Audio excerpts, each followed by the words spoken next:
വിചിത്രമായ ഒരു കാര്യമാണ് ഈ സംഭവിച്ചത്. വിചിത്രമായ ഒരു കാര്യമാണ് ശ്രീ ഹസ്കർ ഇവിടെ സംഭവിച്ചത്. 2 പൊതുമേഖലാ സ്ഥാപനങ്ങളെ മറയാക്കി, അതായത് KMML എന്ന സംസ്ഥാന പൊതുമേഖലാ സ്ഥാപനത്തെയും IREL എന്ന കേന്ദ്ര പൊതുമേഖലാ സ്ഥാപനത്തെയും മറയാക്കിക്കൊണ്ട് നടത്തിയ ഒരു വൻ കൊള്ള. അതിൻ്റെ ലാഭം ഈ 2 പൊതുമേഖലാ സ്ഥാപനങ്ങൾക്കുമല്ല കിട്ടുന്നത്, സംസ്ഥാന സർക്കാരിനല്ല ലാഭം കിട്ടുന്നത്. അതിൻ്റെ ലാഭം കിട്ടുന്നതെന്നല്ല, ലാഭം കിട്ടിയത് CMRL എന്ന സ്വകാര്യ കമ്പനിക്കാണ്. അതിനെ പൊതു സ്വകാര്യ സംയുക്ത സംരംഭം എന്നും പറയാം. കാരണം KSIDCയുടെ 14% ഓഹരി CMRL ഉണ്ടല്ലോ. സുരേഷ് കുമാർ പറഞ്ഞ കാര്യം ശരിയാണ്. ഈ 2 സ്ഥാപനങ്ങളുടെയും KMMLൻ്റെയും CMRLൻ്റെയും പ്രധാനപ്പെട്ട പ്രൊഡക്റ്റ് എന്ന് പറയുന്നത് സിന്തറ്റിക് റൂട്ടയിലാണ്. അതുണ്ടാക്കുന്നതിന് വേണ്ടി കരിമണലിൽ നിന്ന് കിട്ടുന്ന ഇൽമനേറ്റ് വേണം. ഇത് അതിവിചിത്രമായ കാര്യം എന്ന് പറയുന്നത്, തോട്ടപ്പള്ളിയിൽ നിന്ന് എടുത്ത കരിമണൽ അത് IRE വഴി CMRLന് കിട്ടുന്നു അനധികൃതമായിട്ട്. തെളിഞ്ഞ കാര്യം തന്നെയാണത്. എന്നിട്ട് അതിൽ നിന്ന് ഇൽമനേറ്റ് ഉണ്ടാക്കി, ആ ഇൽമനേറ്റ് കൊണ്ട് സിന്തറ്റിക് റൂട്ടയിൽ ഉണ്ടാക്കി, ആ സിന്തറ്റിക് റൂട്ടയിൽ KMMLന് കൊടുക്കുന്നു, KMMLന് വിൽക്കുന്നു. അപ്പോൾ KMMLൻ്റെ ജോലി എന്താണ്? അവർക്ക് കിട്ടുന്ന കരിമണൽ ഉപയോഗിച്ച് അവർക്ക് ഖനനം ചെയ്യാൻ അനുമതിയുണ്ട്. അതിൽ നിന്ന് ഇൽമനേറ്റ് എടുത്ത് സിന്തറ്റിക് റൂട്ടയിൽ ഉൽപ്പാദിപ്പിക്കുവാനുള്ള കഴിവുള്ള ഒരു കമ്പനിയാണ് KMML. അവരുടെ ഉൽപ്പാദന ശേഷി പൂർണ്ണമായിട്ടും വിനിയോഗിക്കാതെയാണ് ഈ കള്ളക്കളിയെല്ലാം നടത്തുന്നത്. അപ്പോൾ CMRLനെ ഏത് വിധേനയൊക്കെ സഹായിച്ചു. അവർക്ക് വിദേശത്ത് നിന്ന്, ജപ്പാനിൽ നിന്നോ UAEയിൽ നിന്നോ ഇൽമനേറ്റ് കൊണ്ടുവരേണ്ട ആവശ്യം അവിടെ ഉണ്ടായില്ല. അതുകൊണ്ട് അവർക്ക് അത്രയും പണം കുറഞ്ഞു കിട്ടി. കാരണം സംസ്ഥാനത്തെ ധാതു സമ്പത്ത് നേരെ കിട്ടുന്നു CMRLന്. അവർക്ക് ആ സിന്തറ്റിക് റൂട്ടയിൽ ഉണ്ടാക്കി അത് പിന്നീട് KMMLന് വിൽക്കാൻ. എത്ര രൂപയ്ക്കാണ് വിറ്റതെന്ന് ആർക്കും അറിയില്ല. മന്ത്രി P. രാജീവ് തന്നെ നിയമസഭയിൽ സമ്മതിക്കുകയാണ്, സിന്തറ്റിക് റൂട്ടയിൽ KMML എന്ന പൊതുമേഖലാ കമ്പനി, സംസ്ഥാന പൊതുമേഖലാ കമ്പനി CMRL എന്ന സ്വകാര്യ കമ്പനിയിൽ നിന്ന് വാങ്ങിച്ചിട്ടുണ്ടെന്ന്. ഇതാരോട് സമാധാനം പറയും? ഇതിന് ആര് ഉത്തരം പറയും? ശ്രീ അഡ്വക്കേറ്റ് BN ഹസ്കർ, ഇതിൻ്റെ എല്ലാം പിന്നിൽ മറ്റൊരു കാര്യം കൂടി, മാസപ്പടി. മഞ്ജുഷേ, ഒരു അപസർപ്പക കഥയിലെ വിക്രമാത്മക രംഗങ്ങളെ അനുസ്മരിക്കുന്ന തരത്തിൽ വിചിത്രമായിട്ടുള്ള വാദമുഖങ്ങളാണ് നാം ഇപ്പോ കരിമണൽ ഖനനവുമായി ബന്ധപ്പെട്ട് കേട്ടുകൊണ്ടേയിരിക്കുന്നത്. എന്തുകൊണ്ടത് വിചിത്രമാകുന്നു എന്നുള്ളത്, കരിമണൽ എന്നാൽ തൊട്ടാൽ പണം ലഭിക്കുന്ന, ഏതോ വലിയ തോതിൽ പണം കൊള്ളയടിക്കാൻ കഴിയുന്ന ഒരു മേഖലയായി നാം വർഷങ്ങളായി കേട്ടുകൊണ്ടിരിക്കുകയാണെങ്കിൽ പോലും ഇപ്പോൾ നമുക്ക് കേൾക്കുന്ന വാദമുഖങ്ങൾ അതിലും വിചിത്രമായിട്ടാണ് തോന്നുന്നത്. കേന്ദ്ര പൊതുമേഖലാ സ്ഥാപനമായ IRELും സംസ്ഥാനത്തിന്റെ പൊതുമേഖലാ സ്ഥാപനമായ KMMLും സംയുക്തമായി നടത്തുന്ന തോട്ടപ്പള്ളിയിലുള്ള ഖനനം, ആ ഖനനത്തെ സംബന്ധിച്ച് 2.37 ലക്ഷം മെട്രിക് ടൺ ഖനനം നടത്തുന്നതിന് വേണ്ടിയിട്ടാണ് അനുമതി കൊടുത്തിട്ടുള്ളത്. അപ്പോൾ ആ അനുമതിയുമായി അവർ നടത്തുന്ന ഖനന പ്രവർത്തനങ്ങൾ നടന്നു വരുമ്പോൾ CMRLന് അതുവഴി കോടികളുടെ ലാഭമുണ്ടാകുന്നു എന്ന തരത്തിൽ വിചിത്രവാദമാണ് ഉണ്ടാകുന്നത്. സിന്തറ്റിക് റൂട്ടയിൽ ഉൽപാദനം നടത്തുന്നത് CMRL സിന്തറ്റിക് റൂട്ടയിൽ ഉൽപാദനം നടത്തുന്നുണ്ട്. അവരുടെ ഒരു അസംസ്കൃത വസ്തു തന്നെയാണ് ഇൽമിനേറ്റ്. സ്വാഭാവികമായി സിന്തറ്റിക് റൂട്ടയിൽ ഉൽപാദനം നടത്തിയാൽ KMML പോലുള്ള സ്ഥാപനങ്ങൾക്ക് സിന്തറ്റിക് റൂട്ടയിൽ വിൽക്കുന്നതിന് ആവശ്യമായ തരത്തിൽ ഏതെങ്കിലും തരത്തിൽ കുറവ് വന്നാൽ അത് മറ്റു സ്ഥാപനങ്ങളിൽ നിന്നും, സ്വകാര്യ സ്ഥാപനങ്ങളിൽ നിന്നും വാങ്ങുന്നതിനുള്ള അനുമതി ഉണ്ട്. അത്തരത്തിൽ KMML വാങ്ങിയിട്ടെങ്കിൽ അത് ഏതെങ്കിലും തരത്തിലുള്ള ലാഭക്കച്ചവടത്തിന്റെ ദുഷ്ടക്കണ്ണുകളോടുകൂടി നമുക്ക് അതിനെ കാണാനാവില്ല. ഇല്ല, കാണേണ്ടി വരും sir. Advocate BN Haskar, 2012 KMML അവരുടെ പൂർണ്ണമായ ഈ ഉൽപാദന പ്രക്രിയയിലേക്ക് വന്നിരുന്നില്ല. അവരുടെ ശേഷിയുടെ ഏതാണ്ട് 54% ഉപയോഗപ്പെടുത്തിയത്.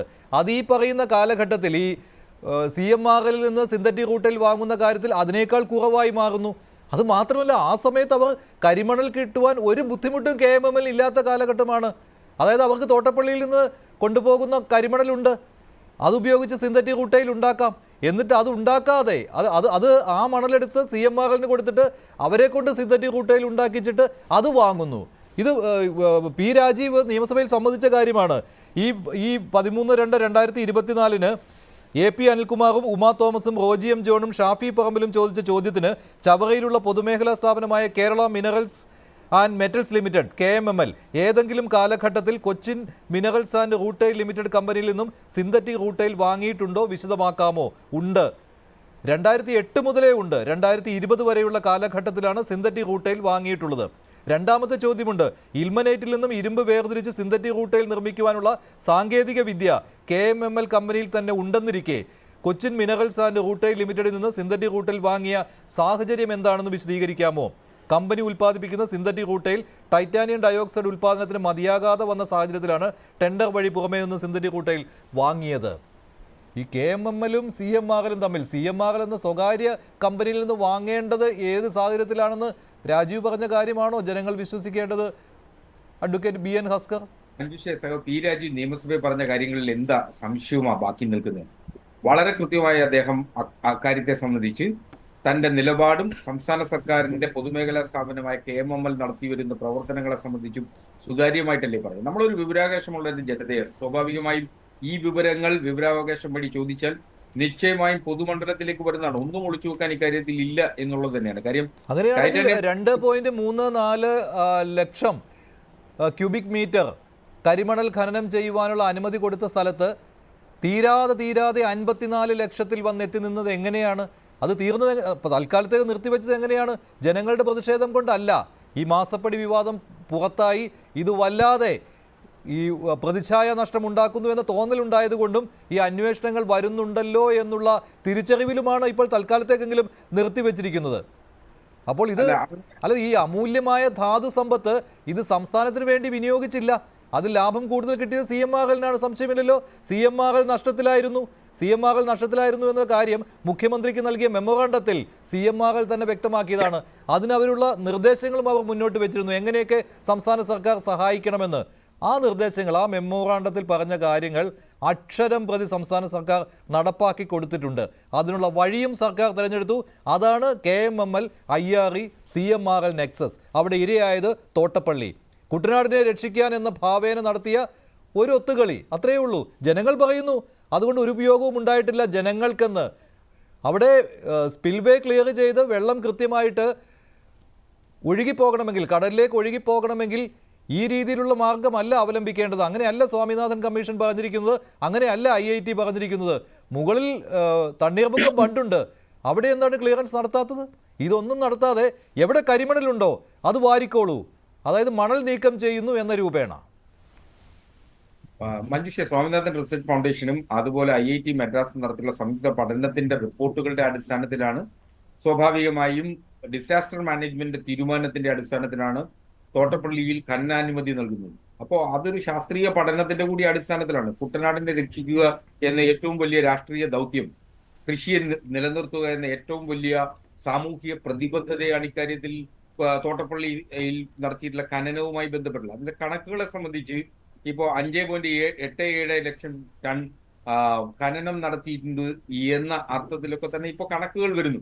ഏതെങ്കിലും അമിതാധികാരം ഉപയോഗിച്ചുകൊണ്ട് ഖനനം നടത്തിയിട്ടുണ്ടെങ്കിൽ അതിനെ സംബന്ധിച്ച് പരിശോധിക്കാനും അതിന്മേൽ നടപടിയെടുക്കുന്നതിനുള്ള അധികാരം ഇക്കാര്യത്തിലുണ്ട്. ഒരു സംസ്ഥാന പൊതുമേഖലാ സ്ഥാപനവും കേന്ദ്ര പൊതുമേഖലാ സ്ഥാപനവുമാണ് അവിടെ ഖനനം നടത്തിയിട്ടുള്ളത്. ആ ഖനനം ഏതെങ്കിലും സ്വകാര്യ വ്യക്തികൾക്കോ സ്വകാര്യ സ്ഥാപനങ്ങൾക്കോ ലാഭമുണ്ടാക്കുന്ന തരത്തിൽ ഖനനാനുമതി നൽകിയിട്ടില്ല എന്നുള്ള വസ്തുത മാത്രമല്ല, ഇത് പ്രാദേശിക സമിതിയുടെ മേൽനോട്ടത്തിൽ ഖനനം നടത്തുന്നതിന് ആവശ്യമായിട്ടുള്ള നിലപാടുകൾ സ്വീകരിക്കുന്നതിന് സംസ്ഥാന സർക്കാരിന്റെ ഉന്നതതല യോഗത്തിൽ തീരുമാനമെടുക്കുകയും അത് സംസ്ഥാന സർക്കാർ നടപ്പിലാക്കി വരികയുമാണ്. മാത്രമല്ല, ഖനനം ചെയ്തിട്ടുള്ള പ്രദേശങ്ങളിൽ ഖനനം കഴിഞ്ഞതിന് ശേഷം അത് റീഫിൽ ചെയ്യുന്നതിനുള്ള നടപടി എടുത്തിട്ടുണ്ട്. അങ്ങനെ ഖനനം വളരെ സുഗമമായി നടത്തിക്കൊണ്ടുപോകും. ഒന്നും എടുത്തിട്ടില്ല അഡ്വക്കേറ്റ് BN ഹസ്കർ. ഇതൊക്കെ വാക്കുകളിലും കരാറുകളിലും ഒതുങ്ങി നിൽക്കുകയാണ്. അതൊന്നും ചെയ്തിട്ടില്ല. ഇന്ന് ന്യൂസ് 18 സംഘം അവിടെ തോട്ടപ്പള്ളിയിൽ പോയി ഇത് നേരിട്ട് മനസ്സിലാക്കിയതിന്റെ അടിസ്ഥാനത്തിൽ തന്നെയാണ് ഞാനിത് പറയുന്നത്.